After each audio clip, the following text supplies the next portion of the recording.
I'm not used to getting this much attention or help. So thanks everybody for coming tonight. I really appreciate it. It's totally true that I had initiated this because I cover Somalia very closely. And I had thought that it would be really interesting to come to a part of the United States where people would understand and care about the issues that I'm writing about. And then I learned about the great literacy here and the potential for book sales. So I really appreciate everybody coming tonight. Let me begin just, it's always kind of strange to hear somebody reading your bio because you think of all the things they don't know about you, which would be much more interesting. But to give you the PG version, I grew up in a Chicago suburb, Evanston, Illinois. And I really wasn't a well-traveled young guy. My parents didn't take us around the world. I had never been to the developing world as a kid. But I had this interest for some reason in going to Africa. And I'm not even sure where that came from. I think it had something to do with the fact that I associated Africa with adventure and that it was this rugged place that I didn't know much about. And I had set my sights on spending some time in Africa after my freshman year of college. I couldn't find any programs. There was very little information available at the time. This was in 1990. And eventually, by a total fluke, I found myself on a road trip with 14 other students driving across sub-Saharan Africa from Nairobi to southern Malawi, because at that time there was a very bad civil war in Mozambique. And the guy who organized this trip was a very special person. His name was Dan Eldon. And his family later published these journals that he made. And some people, from time to time, I run into people who have seen them. And he was killed in Somalia in 1993. And he was a contemporary of mine. But at the time, before this happened, he organized this trip. He was very interested in, he grew up in Kenya, very interested in trying to do something to help people in that part of the world. And he organized this trip to bring students across Africa and to bring medical supplies to the victims of the Civil War. And I was presenting this to my parents in Evanston, and their heads were spinning. And I think my mom called the CDC every day leading up to my departure. But eventually they agreed to let me go on this trip, and I left out the fact that the leader was a 19-year-old college dropout who basically had no idea what he was doing, but had this vision of taking kids across Africa. So that was my introduction, and that summer was like a left turn in my life. I really have no idea what I would be doing now if I hadn't gone on that trip. Because at the time, I just sort of assumed my father was a lawyer, that I would go to law school and become a lawyer, and that I would live in Chicago. I hadn't given it that much thought, but if you pushed me back then, that's what I would have predicted. And that summer, it really moved me, our experience. And it wasn't so much the helping the refugees or the mission of that trip.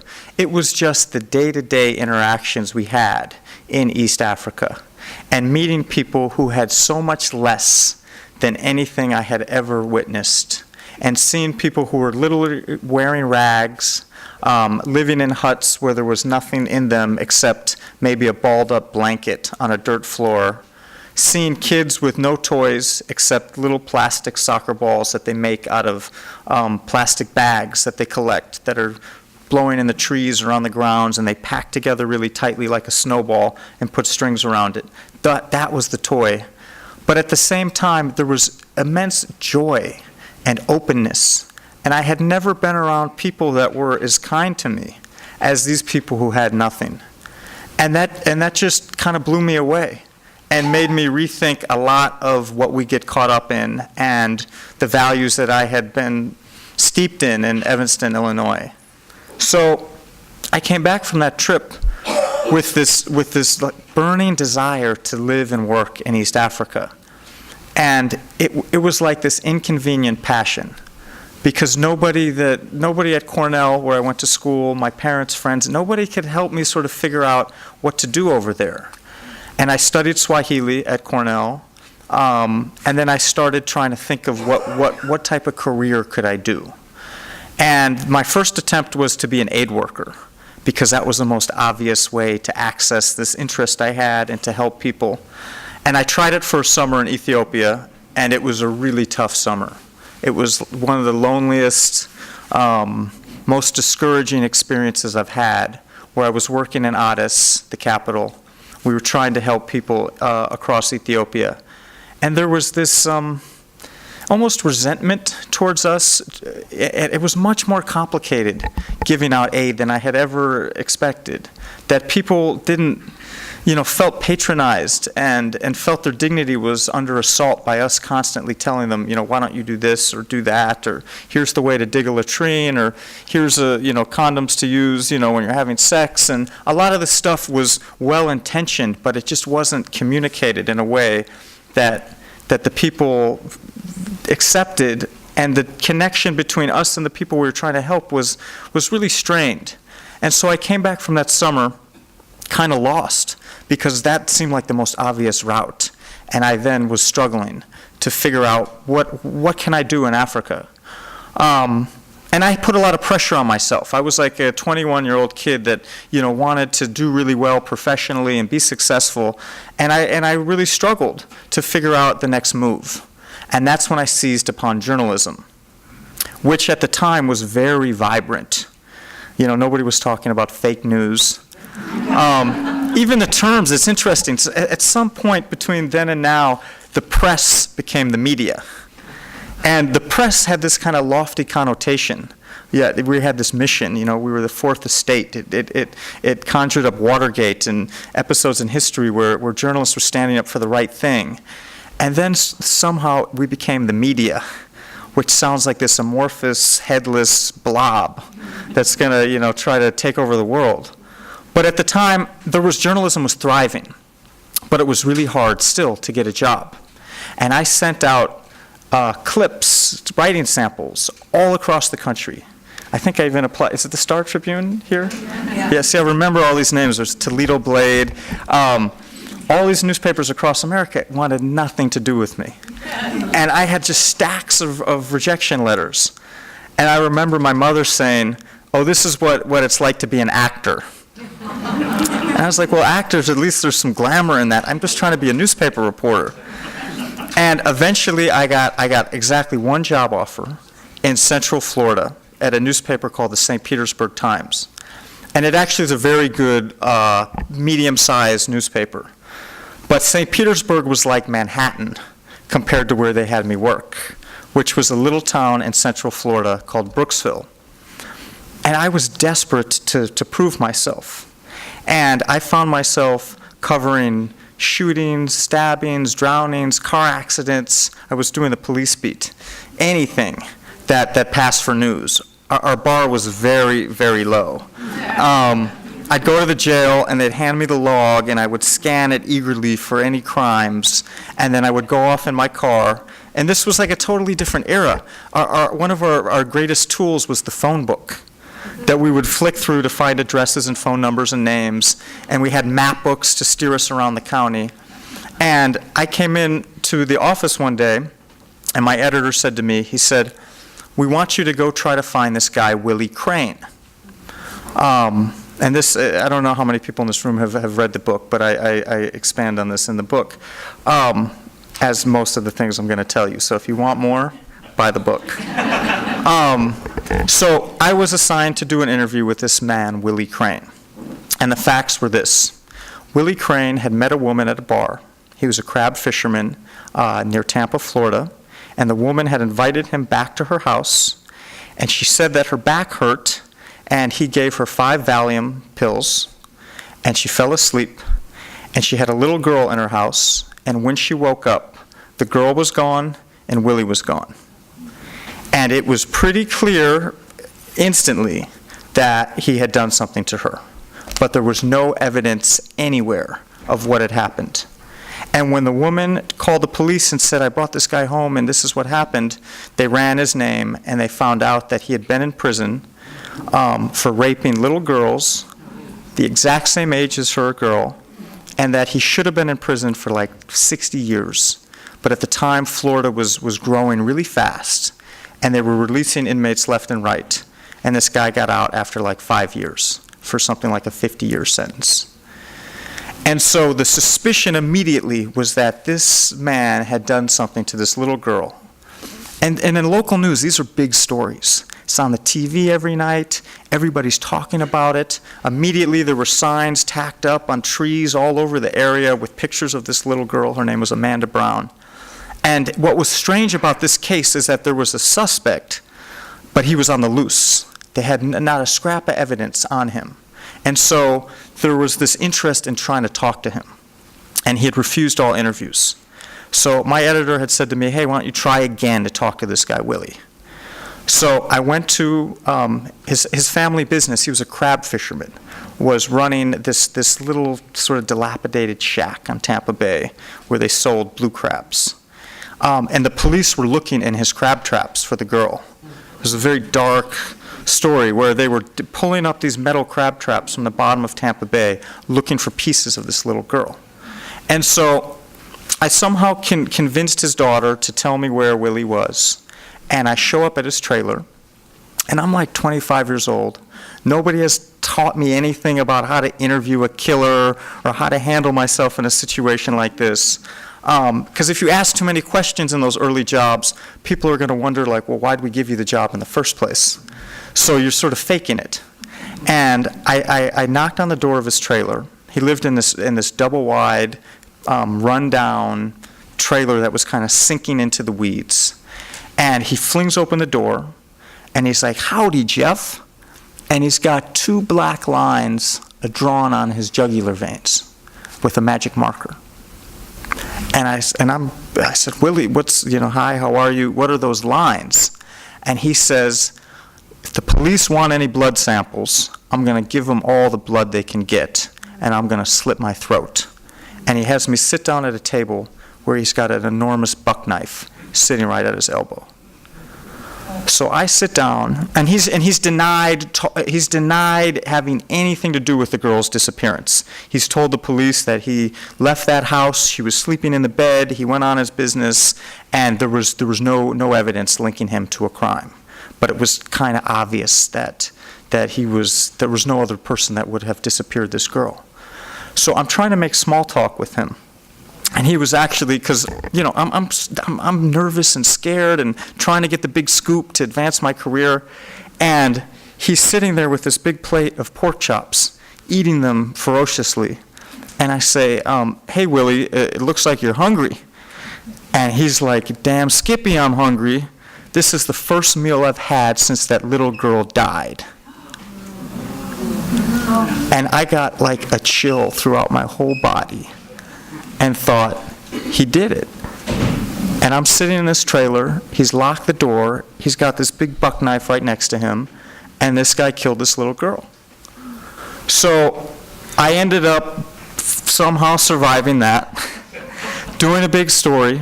It was a big scoop because he had totally tripped up and had indicated that he had killed her. And it ends up that he was convicted of first-degree murder and sent to death row. He's there right now in Florida. And to this day, they have not found a scrap of that girl except a little blood stain on his underwear that they found in searches of his trailer, the same trailer I was in. That was her blood stain. And that was it. And they convicted this guy of first-degree murder, no body, no crime scene. But as a journalist, like, somebody else's misfortune is our gain. And I used that story to get to the LA Times because it was a big local story. And I then worked in Los Angeles for a couple years, and then September 11th happened. And the instant that news event was so huge, all of a sudden there were opportunities for people like me to go to Egypt, to Yemen, to Afghanistan, to Iraq. I was thrown out into the world. And I had always wanted to go to East Africa. That always remained my goal, even throughout all these adventures. But it got a huge jump start because of this appetite by the American public and by newspapers to figure out what had happened on that day and what does the world really think about us, which we really had. It was like the 90s where we were asleep. And it was this, period after the Cold War where it just seemed like everything was going great. America was the undisputed superpower, and there was no threat against us. And as we all remember, like September 11th just totally changed that. So I spent a lot of time in Iraq, which was a very traumatic experience because it was more murder than it was war. It was covering suicide bombings and walking into buildings where people had been blown up and people were crying and miserable and blaming the Americans, and just trauma across that country that had been unleashed by the American invasion.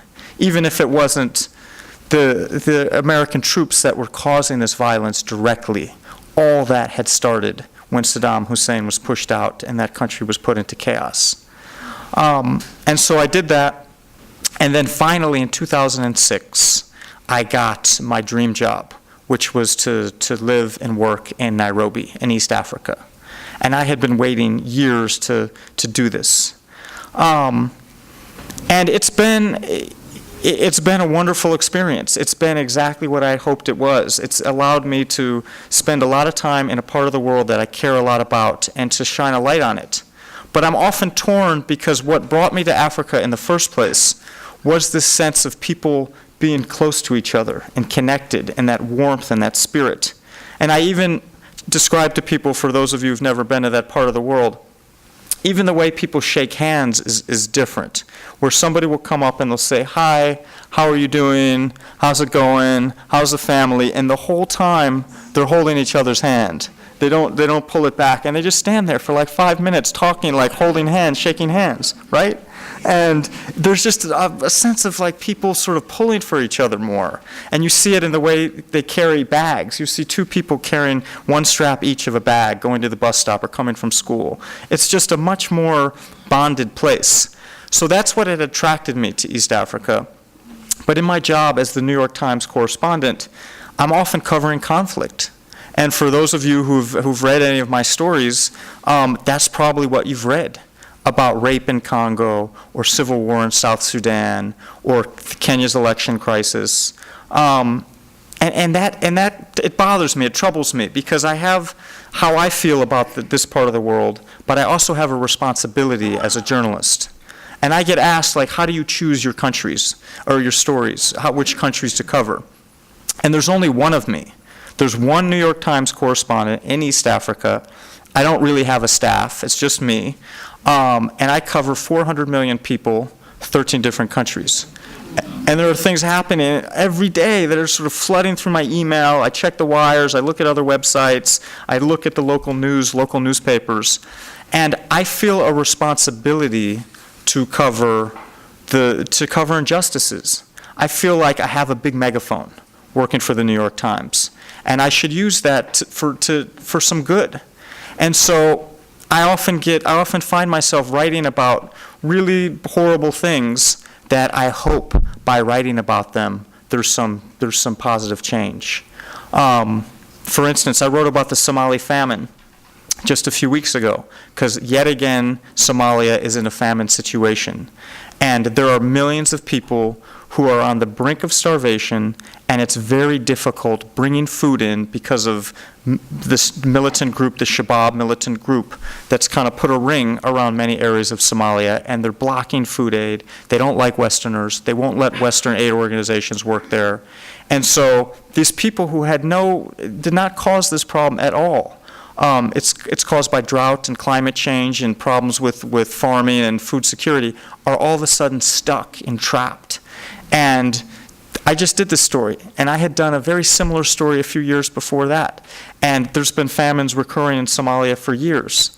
And so I'm sort of seeing two storylines from my vantage point in Nairobi of this part of Africa.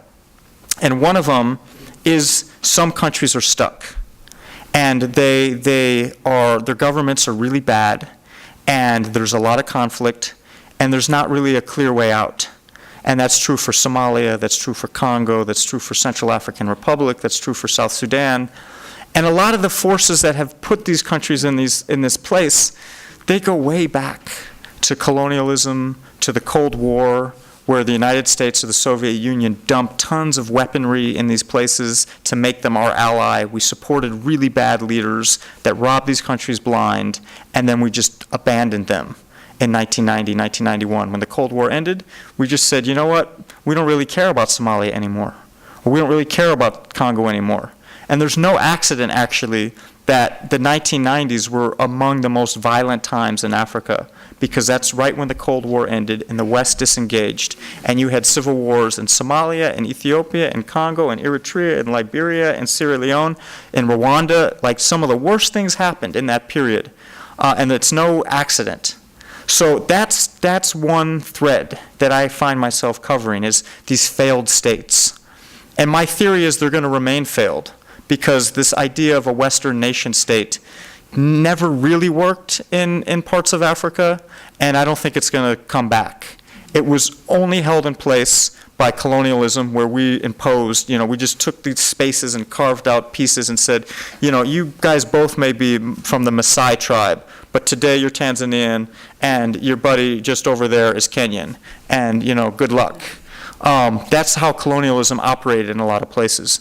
And then you had the Cold War. Right when Africa was getting its independence, it stepped into the Cold War, like full on, in the early 1960s. All these African countries had fought really hard for independence, and they stepped right into the Cold War. And they were pulled to one side or the other. Soviet Union backing some, United States backing others, with no interest for the Africans, but who would be our allies in that part of the world to block any communist expansion.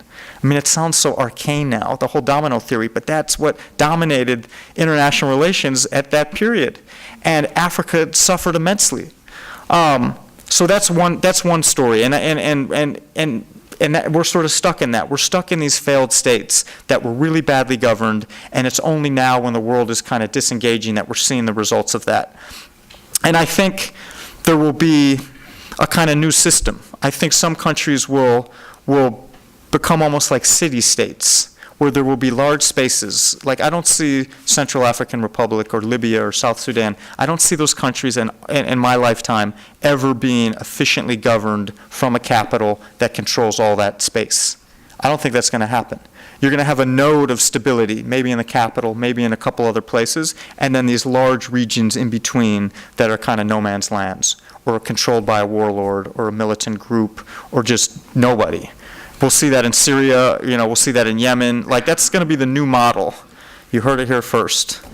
But at the same time, I think we're seeing another story in Africa, and I see that from Kenya, which is rapid economic growth and new technology and progress and a growing middle class that is very professional, that should encourage a lot of hope.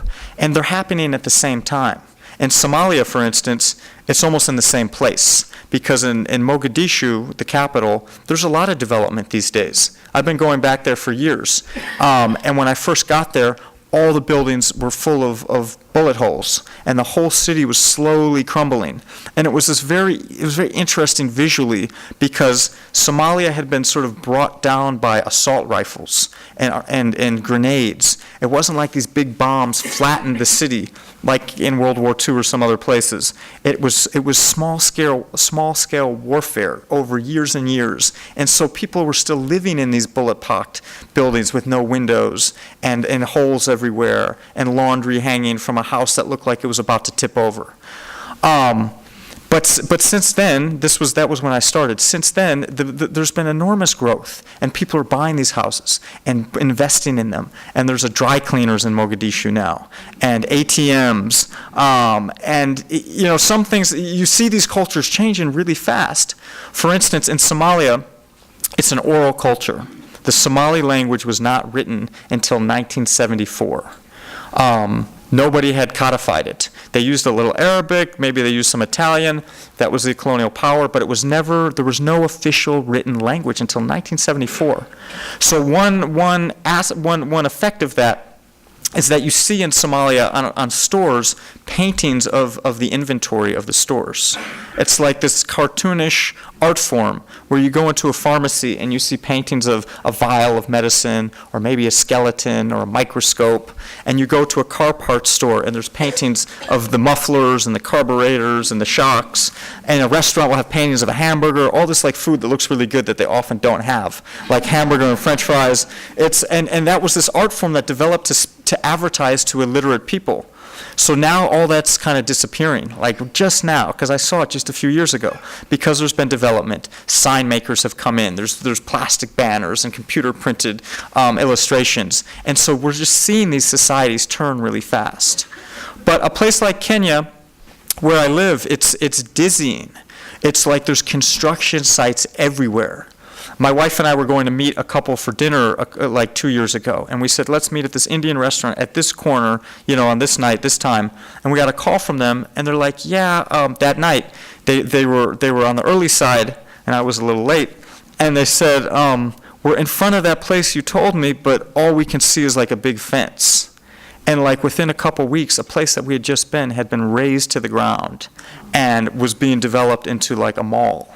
And you're seeing that. There's like no interest in historical preservation, which is really sad because some of these places do have some very beautiful old buildings dating back to a different era, and they're just getting knocked down, as we are in this room right now.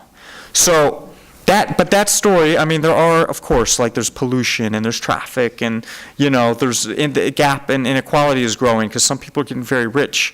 But the overall trend is good. In most ways. People have more disposable income. Children are going to school.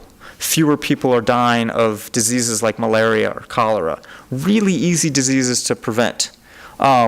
Still, like every year, 1 million kids in Africa die from a mosquito bite, from malaria, still to this day. But if there wasn't these advances in modern medicine, it would be millions of kids. But there are some some things that are not being managed well, and we see it in like Kenya. Wildlife is a really big is a big concern now because as these countries are growing, they need more food, they need more energy, they need more housing developments, more roads, and so you're seeing these pristine areas just being turned into suburbs. And there's now issues in Nairobi with lions escaping from the national park and attacking people in urban Nairobi because urban Nairobi has now grown and attached itself to these areas that were wild just a few years ago. And elephants need a lot of space. And there's these debates of, should we set aside land just for wildlife, or should we farm that land because we need the food, we need the jobs? And I have a big story that's going to run, hopefully in the next few days or week or so that I've already worked on about land issues, because land is going to be a big problem in Africa.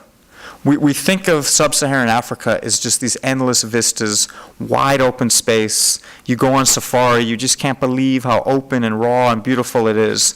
But there's immense pressure on land, and the population is growing very fast. Part of it is cultural, that many African families had a lot of kids in the past because kids would not survive. So if you wanted 4 or 5 children, you'd have 7 or 8 children because half of them were going to die from malaria or cholera or something like that. That's now changed. If you have 7 or 8 children, 7 and 8 children are going to survive. And so family sizes are really big, and the population projections for Africa, it's going to be something like 4 billion people by the end of the century. And that's going to put a lot of pressure on land because even though Nairobi's industrializing and places like South Africa and Kenya have some industry, it's tiny compared to most of the continent. If you look at a map of Africa at night, those maps you see of the world at night, and Europe is bright, and the United States, the coasts are really bright. Minneapolis is bright. But there are large spaces that in Africa that are just dark. there's very little, industry. And so these people are wedded to the land, and they're going to, right now, agriculture accounts for something like 60 or 70 or even 80% of people's livelihood and employment. So unless there's some solutions made, there's going to be real problems. And we're already seeing it. We're seeing the average farm size. People used to have a farm of like 10 acres, and they'd give it to their, 5 sons or 4 sons, and they each would get, 2 acres. And now those sons are having 5 kids, and those kids are having 5 kids or 8 kids. And so those pieces are now getting really small. And at the same time, you have climate change, which is really sad because sub-Saharan Africa produces almost none of the world's pollution. If you look at the contributors to the greenhouse gases, global warming, Africa is like tiny sliver, tiny bit, because most of it is not industrialized. So, but at the same time, Africans are going to suffer from the effects of global pollution. And there's millions of people that live in this band that's right on the edge of fertile and infertile, right on the edge of arid land. And they're going to get tipped over into desert areas with a couple degrees of warmth, which is predicted. And that's going to create a lot of insecurity and even greater pressure on land. So I'm hopeful for some parts of the continent. I think I've seen in just my own experience in 10 years in Nairobi so much change for the better, and it happened really fast. You feel like Africa is joining the world. But I do think there are deep problems in some of these countries. And that was part of the reason why I wrote this book, is I wanted to go beyond the news stories. I wanted to share like a fuller picture that's pretty difficult to share in a newspaper column of a certain length. And to make it personal, because I think that's what would draw people in. I was like this clueless, 18-year-old kid in Evanston, Illinois, and I felt I got very closely attached to this part of the world. And I think for anybody who comes and visits us in Kenya, friends or family, they leave thinking, okay, I get it. I see why you guys, care about this part of the world. It's a very special, beautiful part of the world. So with that, I would love to take your questions, and I really appreciate you guys listening to my spiel. And thank you for coming tonight.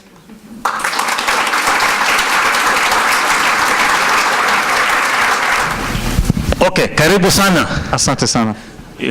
Jeff actually speaks very fluent Swahili. I can actually put some native speakers to shame. So, karibu sana. And that was quite an inspiring talk. Thank you. And, this discussion, we're going to actually rely mostly on your questions. I'm not going to do much talking here. But while I wait for the questions to come, I do have a couple to kind of set the stage for tonight's discussion. There's, I kind of want to get a sense of how you deal with the 2 Africas that you just mentioned up here. Because as a person, I noticed that, I've been following, I read your stories, obviously, the 2 major New York Times correspondents, there's you and there's Dayon over in West Africa. And there seems to be this struggle. Most times, the coverage is dominated, obviously, but with the other Africa that you just mentioned, which is the wars, like in Somalia, South Sudan.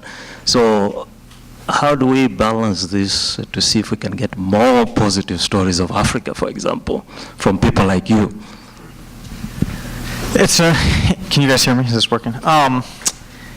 It's really difficult because journalism tends to focus on the disastrous and the dramatic and the exceptional. You guys have never read a story about 1 million mothers sensibly raising their children. You've never read that story. You will not read that story. You might read a story about a mother drowning her kids or a mother doing something really bad to her kids. So that's like, for better or for worse, everybody in this room is drawn at some level to these kind of dramatic disaster stories. That's what you look for when you turn on the TV. That's for some reason human beings want to hear about these horrible things happening or the exceptional things. So it's hard, whether it's in the United States or anywhere. I think news tends to be focused on that. But that's not an excuse to misrepresent anything. And so you have to be conscious, and I try to balance out my reports with travel stories, with feature stories, with stories about athletes or stories about, economic progress. But it's hard because I feel this responsibility that I was mentioning, that if I know about something really bad happening, and there's some people in this room from Kenya, from Congo, two very different countries. And that's another thing, like we often talk about Africa as one place. It's not. It's 54 different countries with different stories within them. But there are similarities. There are common experiences between African countries because of these forces like colonialism and the Cold War. But for instance, in Congo, there's almost no, the local media is not great, and they're not free, and they will get hunted down if they write some critical stories about the president of Congo. Kenya, the media is pretty good, but even I detect some self-censorship. Where they don't want to cover a story that's too hot, too close to the president or the people in power, because they could get killed or thrown in jail or lose their business. So I think, like, as a Western reporter, I don't have like a savior complex. I'm just one guy trying to do my best. But sometimes if I don't write the story, nobody will write the story. So is the pressure, is the pressure from New York, or is it you can kind of determine, hey, this is what I'm going to, there are some parameters that, your editors in New York have given you that, hey, we want this, or is it pretty much up to the bureau chief to decide? It's pretty much up to me. I mean, that's part of the job, is they trust me to read the landscape and decide what's a story. But I put that pressure on myself because, like I say, I've written stories about, let's say, mass rape in Congo, or a massacre by the LRA in Central African Republic, or corruption. Somebody tonight said something about a story I did about corruption in Congo. And if I didn't do that story, there's not that many other Western journalists. Like, my job is kind of an old-fashioned job. And we are competing against, the Huffington Post and BuzzFeed and all these different websites that will write the occasional story in this part of the world from New York or San Francisco.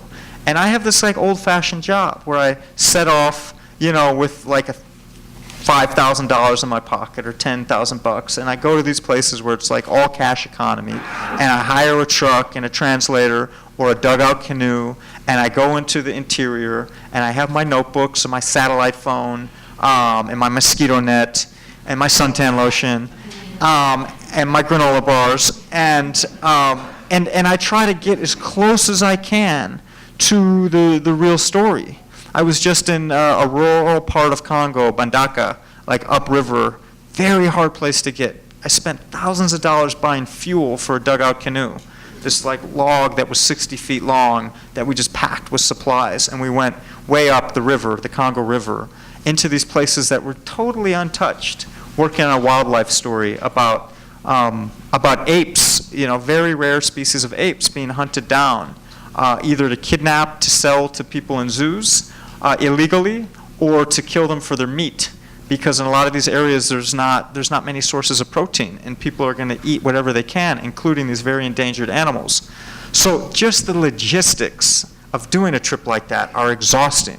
But that's why I get annoyed when I hear about fake news, because this is like the antithesis of fake news.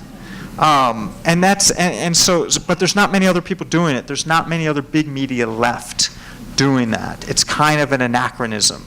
When I wanted to get into this business, the Chicago Tribune, the Baltimore Sun, the LA Times, all these sort of mid-tier papers had correspondents in places like Kenya or Africa. They don't. So if I don't write a story about some of these topics, it really might not ever get out there. And so when I hear about an injustice or atrocity or a wildlife problem, yeah, you might read that story and be like, wow, that's really discouraging and sad, they're killing apes. But that's an important story to write, because it will put some pressure on wildlife groups or the governments to do more. Okay, now, the New York Times, for example, has expanded their digital offerings now. So, they have a much bigger platform now than, let's say, during the era of just the print newspaper. So do you see any opportunities maybe, granted that it's just you for East and Central Africa, do you see more opportunities? Maybe there might be more expanded coverage, or you don't think that's going to happen? Maybe a little bit, but what I think is also happening is news is becoming more democratized. Because of social media, you don't need somebody like me to go into Congo or to go to Mogadishu or go to Nairobi, because you're seeing people on their own tweeting or posting on Facebook. In a way, like everybody's a journalist now. And that creates a lot of noise. And I think there will always be a premium, I hope, on somebody to analyze and filter that noise, because you know there's just so much coming at you now that you need somebody. You're paying. That's what you're paying. You're paying somebody at the New York Times to go through all that for you and sort it. And so I think there's going to be a lot of other forms of information. Okay, so you're going to get your wish here. You said you wanted to come to Minnesota because there's a large Somali population here, and the questions I'm seeing here right now, they're all revolving around Somalia right now. Okay, so bring it on.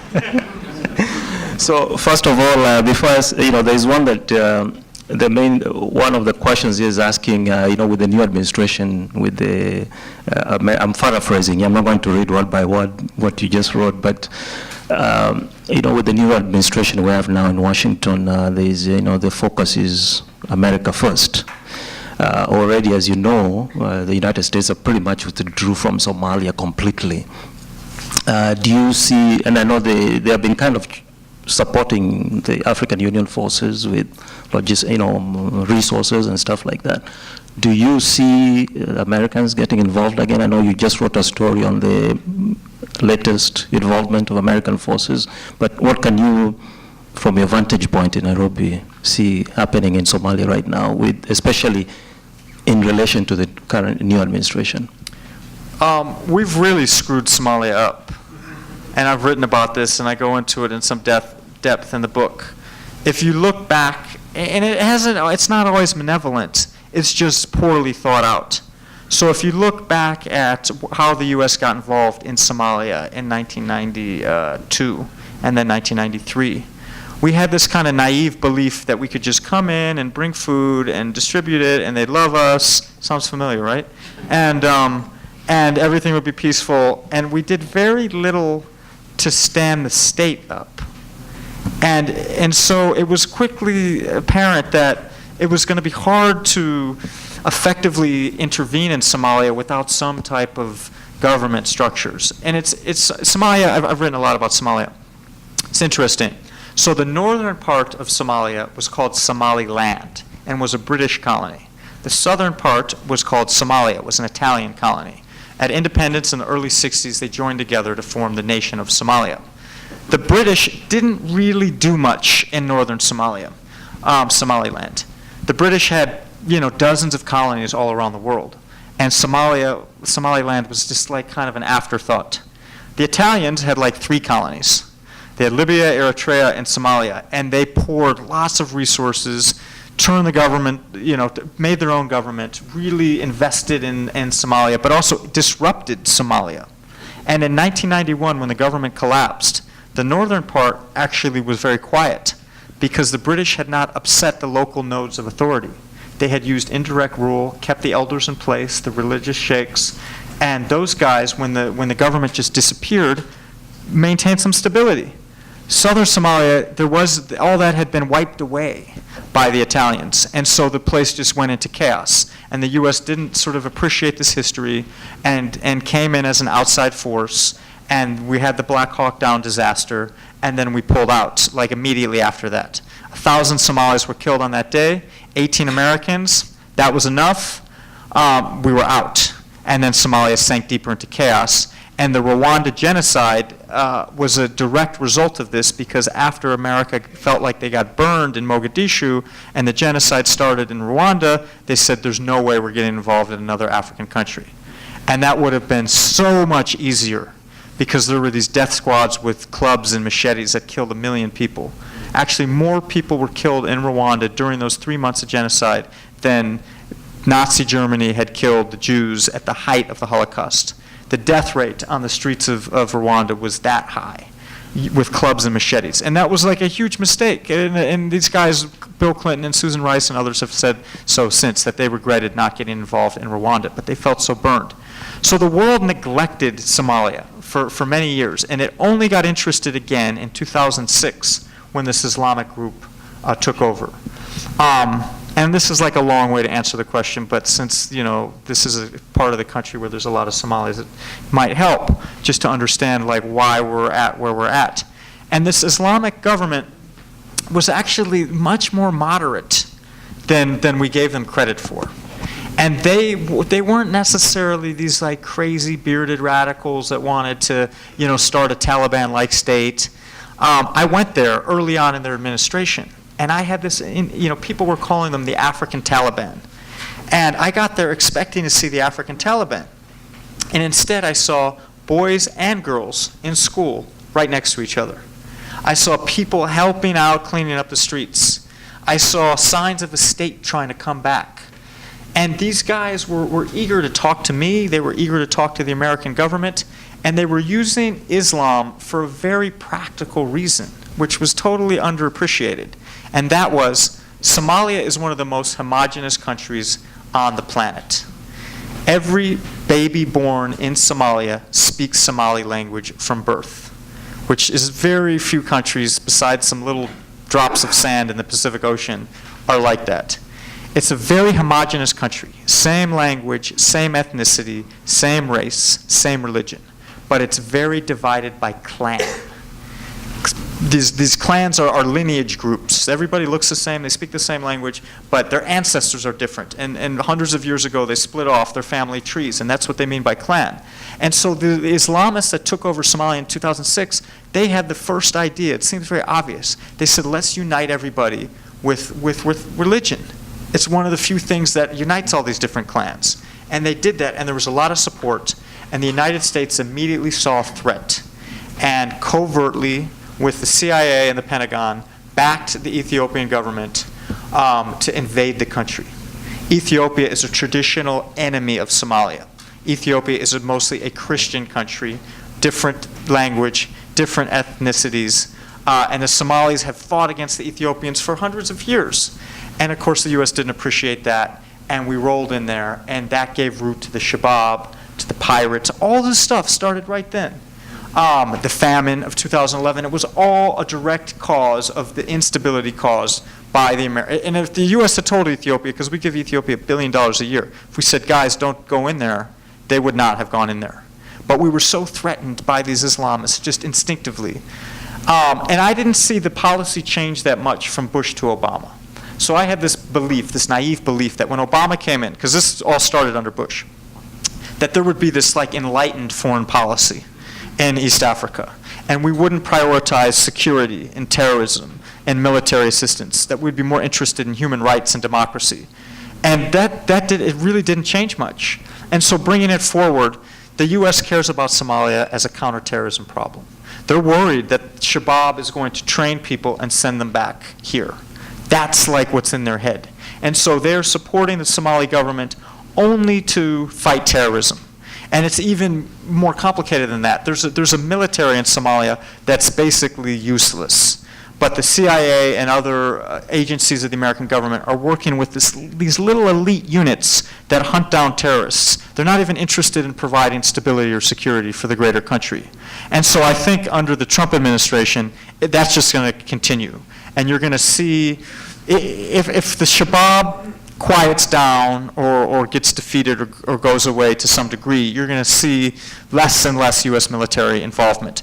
But if there's another big attack, then it's going to, all of a sudden we're going to be interested again in Somalia. And it's really sad because you're never going to get out of that trap if you just look at it that way. These places need leadership. I did a story, actually one of the better stories I did on Somalia, which was a kind of an antidote to a lot of this bad news. It was a few years ago, about a guy from Minneapolis, a Somali refugee named Muhammad Aden.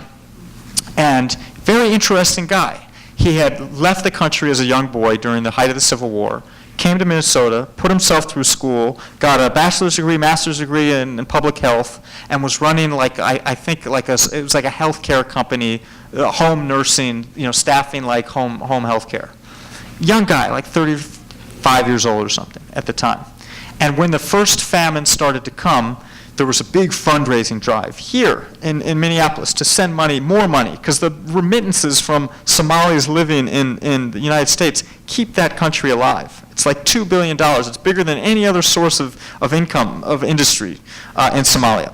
And this guy got involved, found himself getting more involved, and somebody said to him, hey, maybe you should come back to Somalia and help. And he was from a certain clan, the Saliban clan. So he went back to the Saliban homeland, which is in central Somalia, and he set up a government. And immediately he got support. People have this impression Somalis are chaotic and wild and have no interest in a government. They do have an interest in government. Everybody wants some stability. They don't want their kid to get shot like stepping out of his house. They don't want to be drinking shitty water and worrying about, their family being attacked. And so this guy set up this very rudimentary state that covered, a couple hundred square miles, couple 100,000 people. He built some schools. He put up some street lights. He arrested some thieves. And I saw it. I spent like 2 weeks with him in this, kind of fly-blown area of Somalia. And it was a lesson to me that there was an appetite for authority. Just nobody had provided it. And that's the answer for a lot of these places, I think, and Kenya's starting to do it, which is decentralization. Trying to push government down to a local level because it's less controversial, it's less offensive. So if you have a clan government and the leader is your clan, you're more likely to line up behind him. And those nodes, those bases of identity start to fade out when you get to the national level. So many Somalis don't see the president as their leader. He's the guy from another clan, or in Kenya from another group. And so Kenya's doing this. They're pushing down local government. They're having governors and a lot of local government. And that's gonna change politics in Africa in a good way. So Somebody's long answer. No, that's okay. But in under 1 minute, somebody says here that you met the leader of the Al-Shabaab. Yes. Okay. So they are asking you, please talk about your meeting with the leader of Al-Shabaab and the impact the West is playing in actually creating terrorism. This person thinks the West has a hand in the terrorism. I think that question is short. Quick, 1 minute maybe. Yeah, I think that's kind of what I was just saying, that we missed an opportunity. We alienated people who were more moderate. It was complicated. There were some bad people in the Shabab early on that were bent on terrorism. But they were a little piece of a bigger group that was doing some good work. And we just saw terrorism for all of them. And it was just it was just preventable suffering. So I think, I had a Fanta with this guy. He invited me for a Fanta. We drank a Fanta. Okay, good. So let's move on to another topic here that is a recurring one. Please, can you discuss? I'm trying to read your writing here. Please, can you discuss or comment on China's influence in Africa? Are their investments beneficial? That's a good question, and I should work that into my introductory remarks because a lot of people ask that. China is coming into Africa in a big way. It's mostly for minerals and resources. So the Chinese economy is dependent. The whole growth of China rests on manufacturing. I mean, we all know it. We all have made in China stuff with us in this room. And China's growth and its stability rests on the fact that they're going to be able to keep manufacturing, all the things that they make now. And to do that, they need certain materials. And in some of those materials, like copper, are found in Africa in great abundance, or coltan or cobalt, these special minerals that are only found in places in Africa. So China's thinking, it's interesting, they're not a democracy, and in a way that allows them more vision. So, our politicians have to deliver in 2-year, 4-year cycles.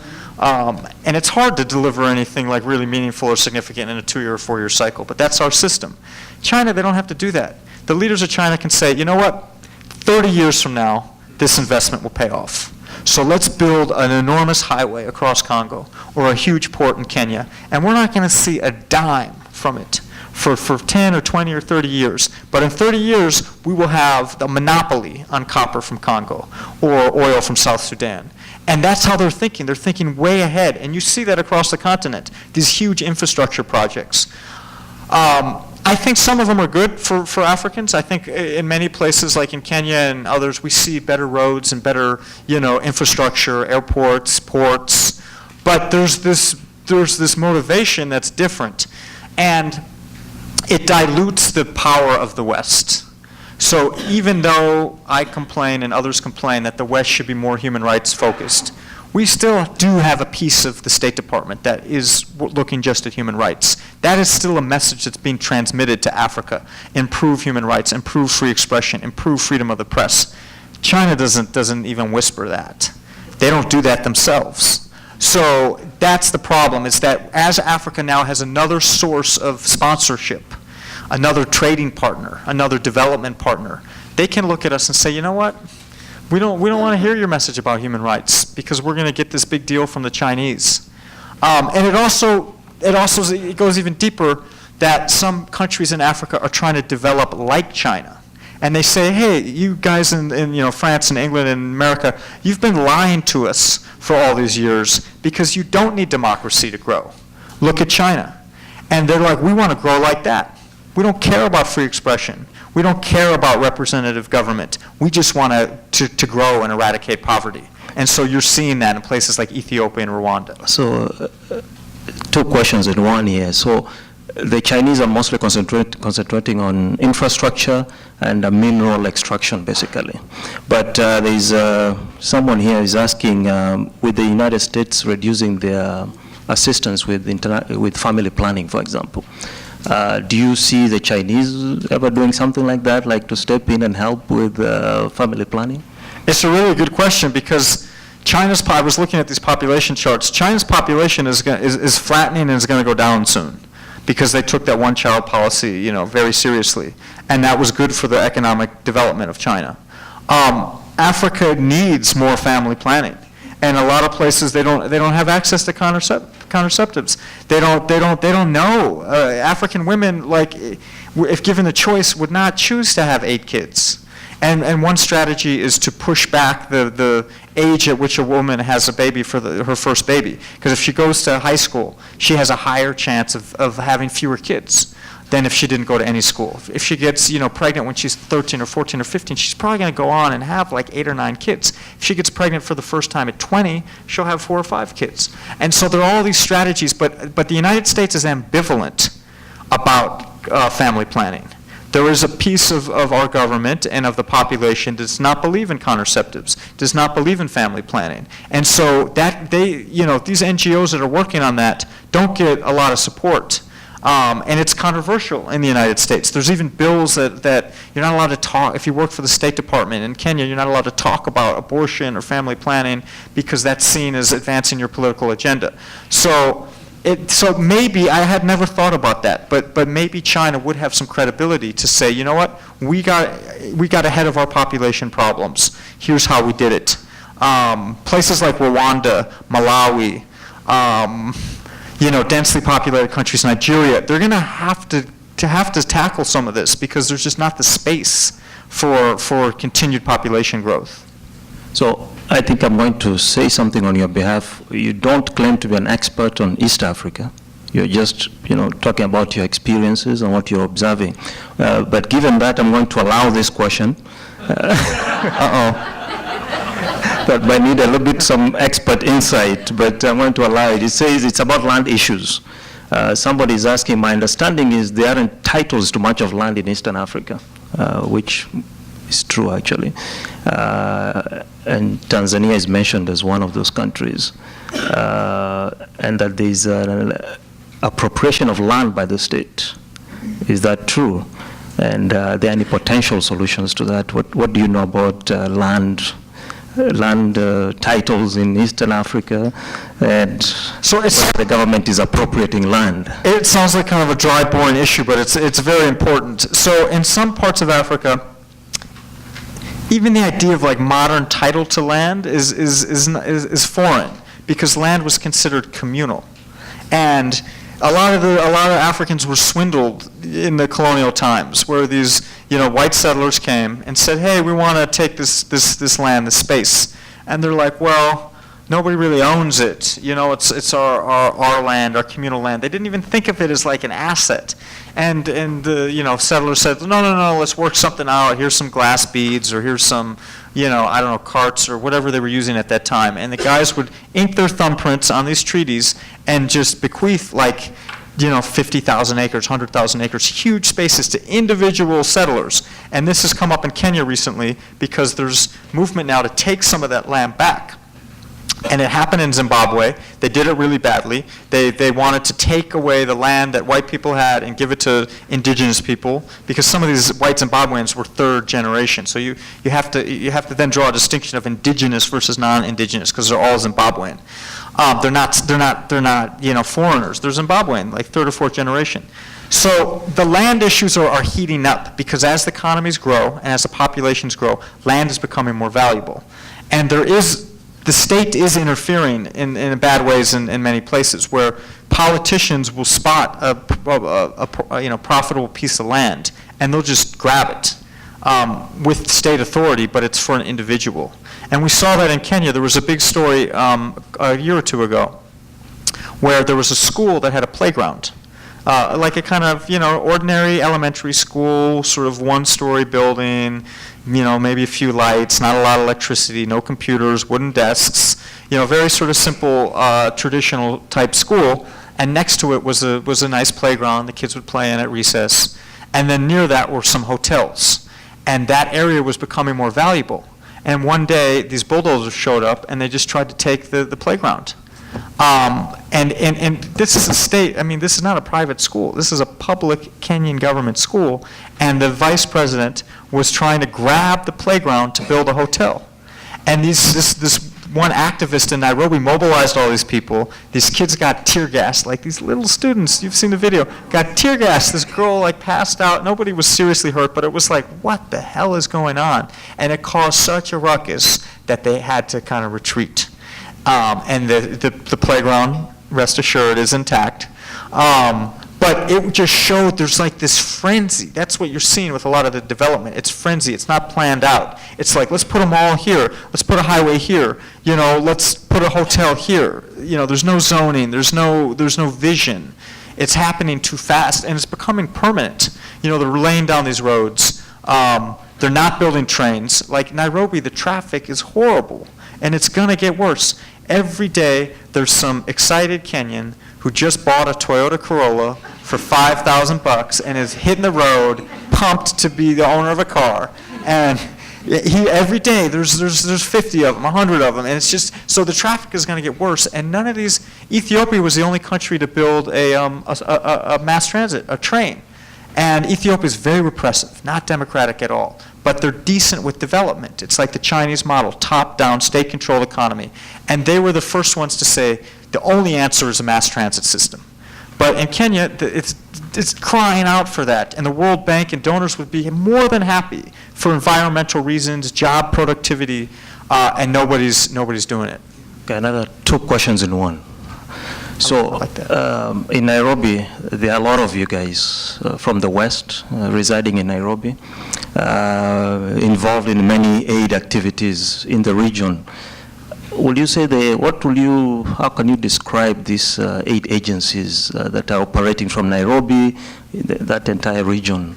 Is their impact positive? I'm just paraphrasing. Is their impact positive, or as one person put it in a question here, are they just enjoying a good salary in Nairobi and just I'm just curious, can you read the question? Yeah, so I said I was paraphrasing, but here is one. In what countries outside Africa influence it? I don't know, they just put countries in brackets, Kenya, Congo, Tanzania. Why are all these people in Africa? So the aid is like a huge controversial subject, and I'm not going to do it justice in a couple quick, sentences. But some aid works really well.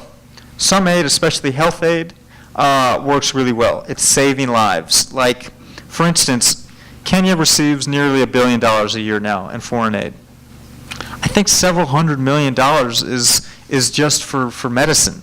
And a lot of that is for antiretroviral drugs for people who have AIDS or HIV positive.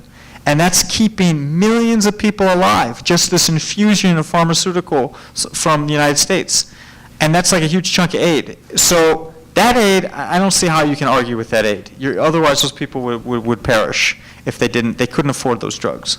There's a bigger conversation. Maybe the drugs should be cheaper or, a public resource, but they're not. These pharmaceutical companies spend a lot of money investing in developing those drugs, and they need to sell them. So we spend a lot of money on medicine. That stuff works. The malaria treatment, you used to get malaria. I mean, I got malaria. People get malaria, and if you get treatment quickly, you will be fine, or mostly fine.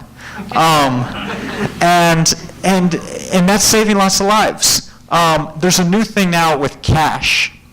It's very interesting. So in the Somali famine, the new solution now is just to send money into famine areas and let people go to their local stores with like a credit card that you can send in money from overseas. They take that credit card to like a little shop. Picture like a little metal kiosk with a metal roof and kind of a chain link fence where the sort of blocking off people so they can't get into the shop. And the shopkeeper's behind there with some sacks of grain and some oil and some salt and some sugar. And people go there with their card and they equip these shopkeepers with the little card reader, and they buy the food that they need that way. And it makes so much more sense than growing the food here, shipping it through Mombasa, bringing it in through aid trucks, all the admin that takes. Some of the food may ultimately come from the United States, but the idea is let these Somali merchants figure out how to meet the demand, and empower people, empower the local economy, empower local farmers. They might then be incentivized if they can make more money growing food.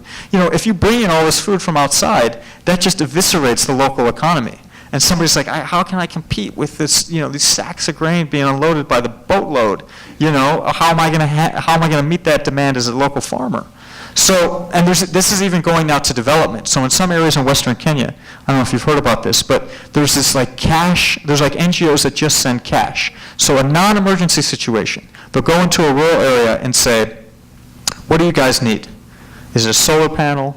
Is it a better borehole for cleaner water? Is it school uniforms? Is it another goat so you can increase your productivity on your farm? And instead of sort of steering what the people will do, they just give them money. And the belief is, they do studies and they try to identify people that are responsible, and there is follow-up.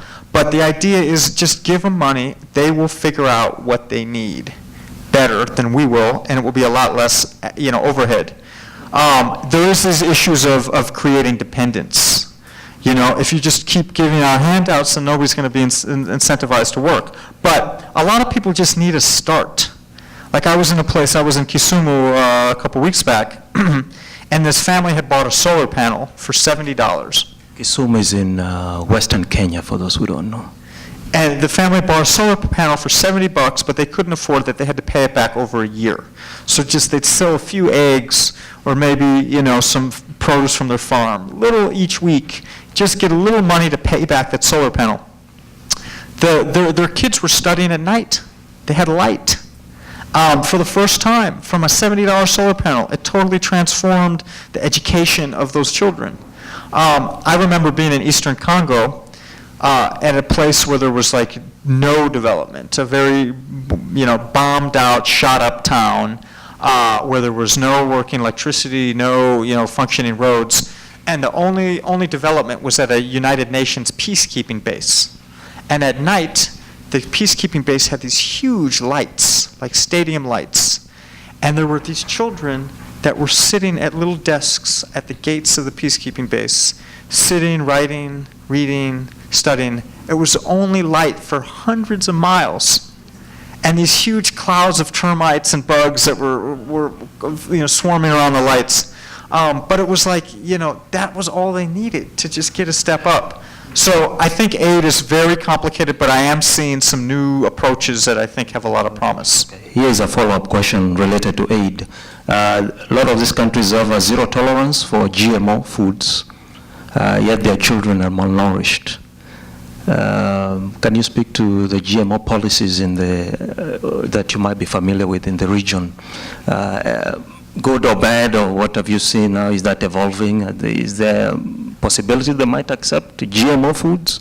The people I know from where I grew up, they don't want to hear anything about GMO foods. I mean, these are folks who are used to, organic food, basically. So, what's your take on that? I will be faking it if I go too deep on this, because I don't know too much. But I do know there's like this knee-jerk reaction to, genetically modified foods. That's what that is.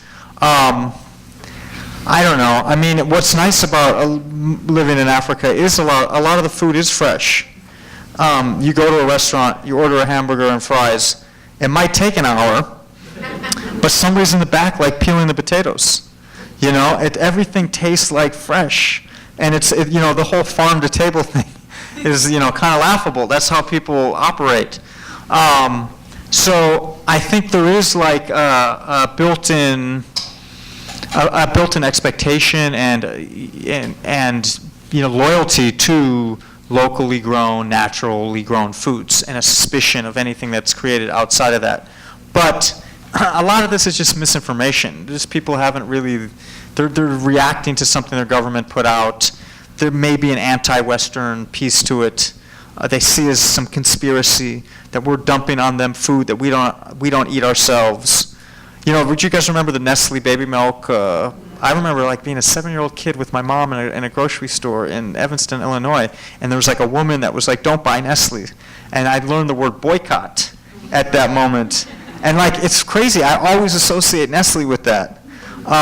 That they were giving out what I guess the scandal was they knew the baby formula was expired or not good, and they still were exporting it. So, there's a history here. It's not totally imagined that the West is giving them inferior products. Okay, somebody is commending you for that you says, first, it's amazing that you get to bring Africa to America using journalism. What do you suggest for Americans or Africans in the diaspora and their role in Africa? How can we use our skill set or passions to bring exposure to Africa, about Africa to the United States? I would say subscribe to the New York Times and buy my book. And for those who are very into what is really happening in East Africa, there's a lot been going on to Tanzania. Tanzania is in your coverage area. What can you tell us is going on in Tanzania, especially with the new president, a new approach? There is a certain freshness that he has brought to governance. You talked about governance briefly. What have you had a chance to visit Tanzania recently since the new president took over? Not new anymore, but yeah. I have. I love Tanzania. Tanzania and Kenya are very similar in many ways, but they've gone in different directions since independence. Tanzania flirted with socialism, and its economy remains behind. Kenya is much more dynamic, much more development. You meet Kenyans and I'm not just saying this because you guys are here, but you meet Kenyans in Juba, South Sudan, and in Kampala, all over the region, running businesses because the professional class is much deeper in Kenya. And Tanzania is things are slower there. But one thing that Tanzania did, which was really enviable and wonderful, was they de-emphasized tribe. And the first president of Tanzania in the 60s said, biggest threat to our stability is identifying with our tribe. We are a weak, new nation state, and we have to feel like we're Tanzanian. And to do that, he mandated the use of Swahili. It was like desegregating, it was like busing with schools and segregation. They took kids from different parts of the country and they sent them to different areas to go to high school so they would break those bonds between people in their native areas. Because tribe and geography go together. You know, that's how it works. It's not like there are different people of different tribes that are all mixed together. It's usually there's one place that's predominated by this group and another place next to it by a different group and a different group. That's how most of the world is. So Tanzania got some things right and has been spared the turmoil of many African countries. It's never had a moment like Kenya had in 2007, 2008. It's been spared that. It's a beautiful, peaceful country, but it's behind. And there is a new president who is kind of a strong man. He's showing some dictatorial, tendencies where, it's his road or the high road, and he's arresting people. He was banning actually American aid to gay groups and trying to cut supplies of antiretroviral drugs to people with HIV because he doesn't like gay people, and just sort of mandated that like overnight. So there's, in a way he's got good and bad, but I think Tanzania has unlocked the secret to stability that a lot of African countries need, which is to create the sense of nation and identity. And that's like, for somebody who studied Swahili, I love going to Tanzania because it's just Swahili everywhere. Whereas in Kenya, you walk down the street and I've been there long enough, I can hear Kikuyu, I can hear Luo, people, will use their native language, their tribal tongues to each other. In Tanzania, you never hear that. Should we wrap that up? Can we go some more? Okay, all right. So we have a question, so we'll go, there's a question here about, since you have mentioned Kenya, there's somebody asking a question here. You already mentioned Ethiopia and their involvement in Somalia, but you haven't talked about Kenya's involvement in Somalia and how that has contributed to some of the chaos that we still have there. No, I'm glad you brought that up. The world's largest refugee camp is in northern Kenya. And it's basically like a one-story city of 500,000 people called Dadaab. And Dadaab became this reservoir of people coming from Somalia, fleeing the civil war, who came in the 1990s, who came then in the early 2000s, who have kept coming as Somalia sort of struggles to find its way. And it's a very dry area. It's basically the desert, very thorny, very hot, very dusty. And people make these temporary shelters out of sticks, and they cover them with fabric, or maybe they have a tent given to them by UNICEF or an aid group. And if you climb up on a water tower at Dadaab and get a vantage point, because it's just perfectly flat, you can just see this endless expanse of these little shelters just going on and on and on. And for a lot of people, that's survival. That's better than what they would have faced back in Somalia. The Kenyan government has been threatening to close the camp and drive everybody out back into Somalia. And they keep threatening. Then they run into resistance from the donors who say, we're not going to pay for that. You're not allowed to do that. Kenya has signed on to these UN treaties that recognize refugees, and if you've gone through the process and you're deemed to have fled your native country because of conflict or persecution, you're considered a refugee. And any country that's signed on to that treaty has to recognize these refugees with certain rights. Kenya's part of that. And so the international community has said, well, you can't just kick these people out. But there's a very anti-Somali feeling in Kenya because of these terrorist attacks, because of the Shabab. They have struck in Kenya. They've killed hundreds, if not 1,000 people in Kenya. It's the easiest place to strike against a Western target. And Kenya made the mistake of trying to intervene in Somalia, sending its own troops across the border, and they've done a pretty shitty job. They've stolen money. They've run this racket where they're chopping down these forests and selling the charcoal. So it's an environmental problem, corruption problem. There isn't a lot on it in the Kenyan press because people are scared to write about it. And they've also exposed their troops to, the generals and the higher ups in the military and the government have left these troops out in the middle of nowhere with little food, little water, little defense. And there's been several instances of the Shabab surrounding these camps and just wiping out hundreds of Kenyan soldiers, in a few hours. and videotaping it, and it's like outrageous. Kenyan government won't even say how many people got killed. They'll deny it at first. I get these releases as a journalist. This one attack happened in January last year. Press release goes out. No, that was misinformation. It was not a Kenyan camp. It was a Somali military camp. Our troops are fine. A few hours later, the Shabab released this video showing them blowing away these Kenyans, bodies everywhere, pictures of the bodies, and eventually, like, people like me and other journalists get the information out that these guys got just wasted. And so the government of Kenya was kind of playing around in Somalia, and it's again, there's like no strategy. And so it's leaving Kenya exposed because their military should be fighting these guys. Instead, they're getting ambushed and killed. And then instead of actually fighting them, they're running these rackets to steal and smuggle. And then they take it out on these refugees that are living in the desert and say, you guys are the problem. So I think that's going to be an issue that we're gonna have to keep watching. Okay, unless there's another question coming on the cards, this might be our last question. Africa is based on an oral culture. What is the future of the printed word? Or I guess I can say written word. You mentioned, Somali was written until 1974. I think with the Facebook and internet and mobile phones, you're seeing a lot more people reading and engaged. I think that's going to spread throughout. Even taxi drivers are on Facebook now. It's like everybody's on this stuff. I think it might be a danger to local languages because people are going to communicate in English predominantly on these forums. I mean, there is some like Swahili that you see, but not a lot. And I think you're gonna see more and more emphasis on English. I don't want to take you back to Tanzania, but this is a very detailed question here. So last question. Yeah, this will be the last question. So I wasn't aware of this, I have to confess. So Tanzania recently had an issue with Acacia gold mining company.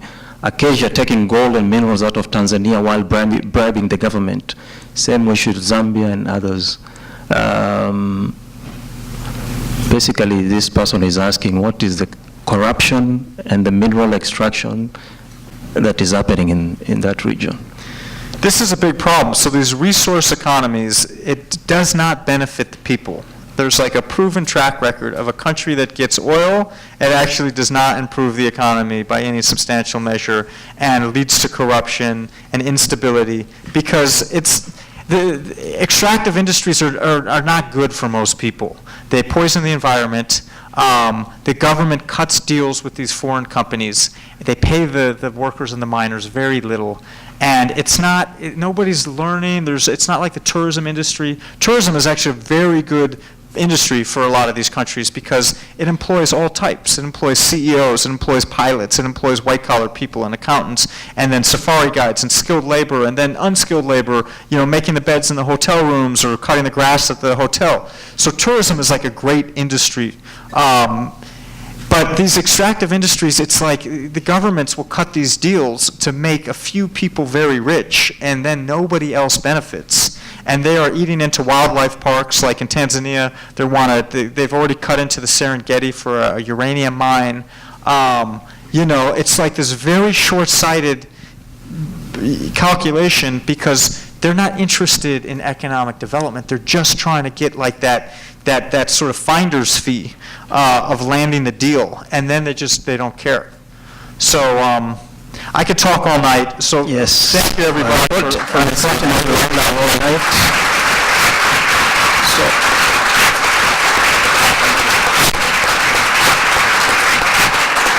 just a quick. Thank you. So I've read the book. I have 60 pages to go. It's 360 some pages. So I've read 300, close to 300, 280 something actually. So I have a few pages to go. But it's a great book. Please get it. It's going to sign copies outside. I'm going to ask your indulgence. If somebody tells you they need to go, it's about 7 o'clock. They need to go for prayer maybe around 8 o'clock. It's Ramadan. So around 8 o'clock, whoever is here might need to go for prayer at 8 before they do the iftar. So when you're signing books, feel free to let the person go ahead and sign. They're not jumping the line. Just be kind. Okay. All right. Thank you so much for letting me moderate the session. We'll see you later.